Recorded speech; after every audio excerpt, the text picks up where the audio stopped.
Singkat kata, untuk morning briefing untuk minggu ini terlihat kemarin untuk data-data US data sendiri terlihat masih fokus terhadap rencana pengurangan stimulus yang akan direncanakan pada akhir bulan ini. Sekiranya akan membawa dampak yang cukup signifikan terhadap pergerakan harga currency maupun komoditi dan juga indeks saham maupun terhadap saham single. Kemudian juga kita melihat dari fundamental data yang terjadi untuk minggu ini, rata-rata untuk pengumuman untuk fundamental rencana ke depan, ada data tanggal 28 Oktober, memberikan dampak yang cukup signifikan juga dalam forecast, yaitu 87,4 dari 86 dari consumer confidence. Kemudian juga terlihat akan ada diumumkannya Federal Fund Rate yang diperkirakan akan tetap sama sebesar 0,25%, mendekati angka 0% dari tingkat suku bunga. Kemudian juga advance GDP quarter to quarter yang diumumkan memang sedikit melambat, yaitu 3,1%, namun masih dalam taraf yang bagus. Kemudian jobless claim pada hari Kamis, nanti pada tanggal 30 Oktober juga terlihat sebesar 277.000 dari 283.000, peningkatan dari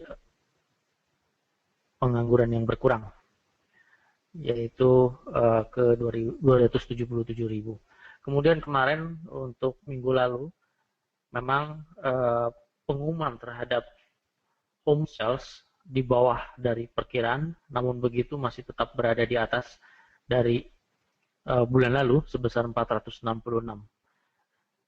Sehingga pengumuman yang terjadi untuk minggu kemarin, pengumuman data ini home sales itu cukup positif, 467. Jadi terlihat dari seluruh data-data Amerika Serikat memang sedikit turun, namun secara global terlihat masih dalam keadaan positif.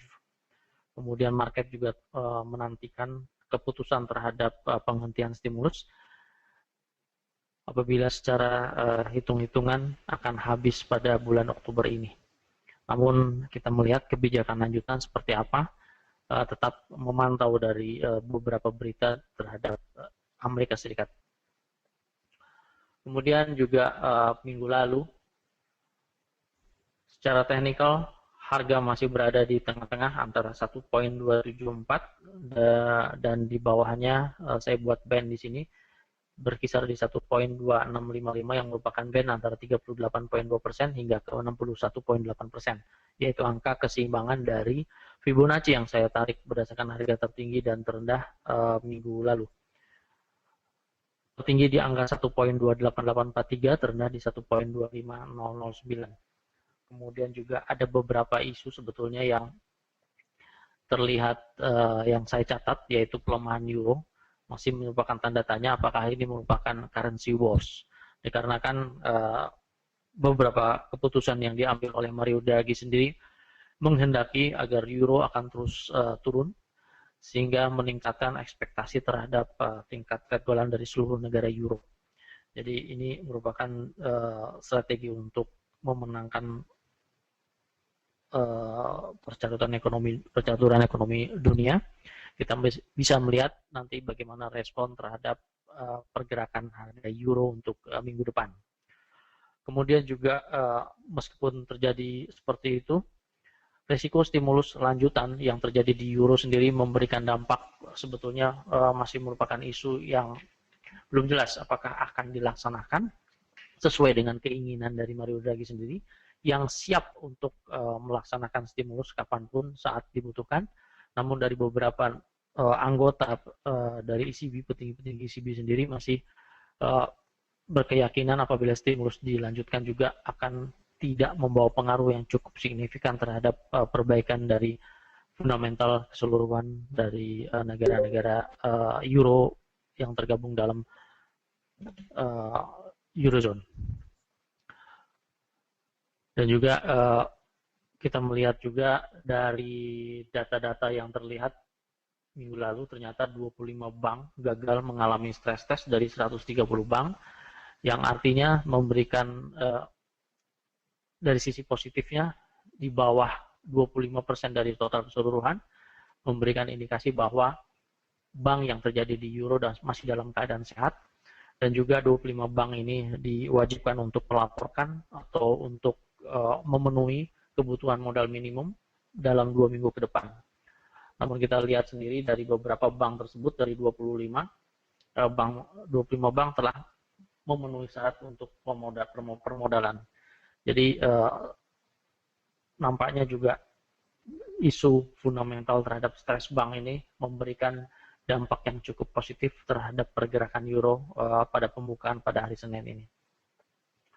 Kemudian dari fundamental yang terjadi untuk kedepannya, terlihat masih dari beberapa data Jerman juga business climate yang diperkirakan sedikit menurun sebesar 0,1% dari 104,7% menjadi 104,6%.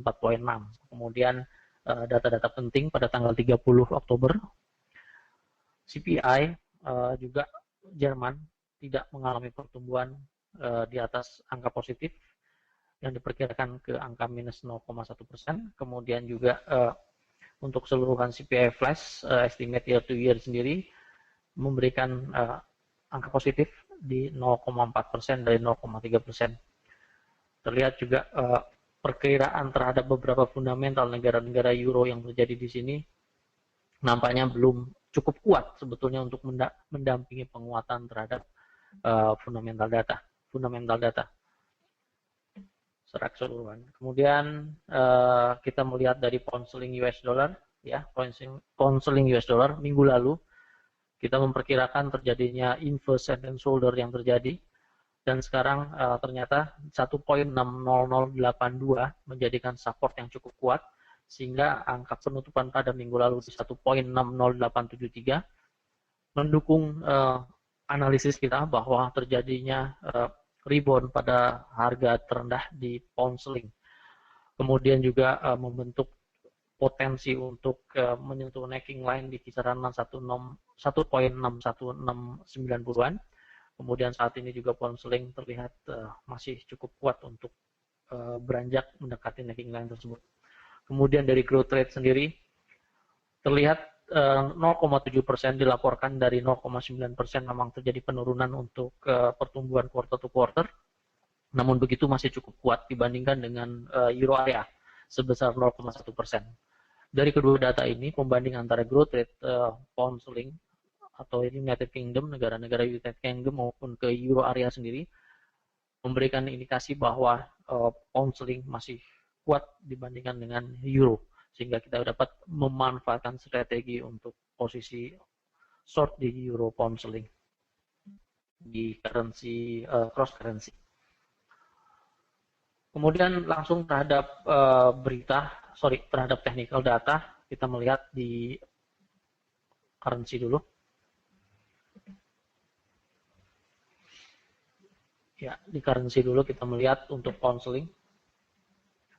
Nah, ini dia potensi untuk head and shoulder. Di sini terjadi head inverse head and shoulder, kemudian left shoulder dan right shoulder. Terlihat sekarang satu hari ini ternyata dibuka mendekati angka penutupan pada hari Jumat kemarin, kemudian pada saat ini juga berada di atas harga tertinggi pada hari Jumat kemarin, yaitu di 1.61015. Kemudian ini juga nah itu dia support resisten bantuan yang terlihat juga membuat band yang cukup berarti sebetulnya. Saya besarkan. Nah ini band antara resist yang terbentuk maupun necking line. Garis biru menunjukkan garis necking line. Kemudian angka 1.61321 hingga ke 1.61653 merupakan arahan juga untuk bullish di pound sterling. Rekan-rekan semua dapat memanfaatkan untuk pergerakan ini, pengambilan posisi buy di pound sterling US dollar dengan membatasi kerugian di 1.59939. Kemudian di euro sendiri terlihat euro dibuka menguat langsung merespon dari stres yang terjadi pada hari Minggu kemarin, sehingga harga tertinggi pada 1 jam pertama pas pembukaan di 1.26981 juga cukup memberikan arahan yang cukup positif terhadap pergerakan harga euro. Sehingga kita melihat sendiri target ke 1.27375 terbuka, meskipun jangka panjang untuk euro sendiri masih terlihat menurun, namun kita bisa memanfaatkan untuk medium maupun short term untuk posisi buy. Kemudian Australia terjebak dalam posisi ranging yang cukup lama saya kira, sehingga pemanfaatan untuk take profit yang seminimal mungkin dibatasi dengan resisten di 0.88301. Dikarenakan masih mencari arah, secara teknikal juga terlihat baru saja memecah untuk resisten. Kemudian terlihat di sini target 0.88301 terlihat dengan jelas. Kemudian kita melihat di komoditi, pada emas terlihat ranging untuk 4 jam 1231.00 juga masih terlihat belum jelas untuk mencari arah. Kemudian untuk minyak terlihat 80.93, tren masih dalam keadaan turun.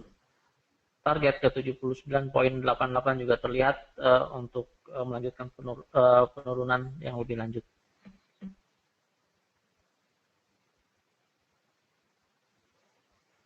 Oke, tidak ada gambar.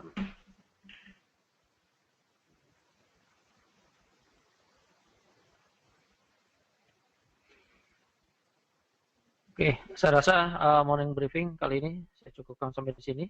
Tidak ada pertanyaan. Seluruh informasi ini mudah-mudahan dapat membantu para rekan-rekan semua untuk menyampaikan informasi terhadap para calon nasabah maupun dari sisi transaksi. Terima kasih rekan semua, selamat bekerja.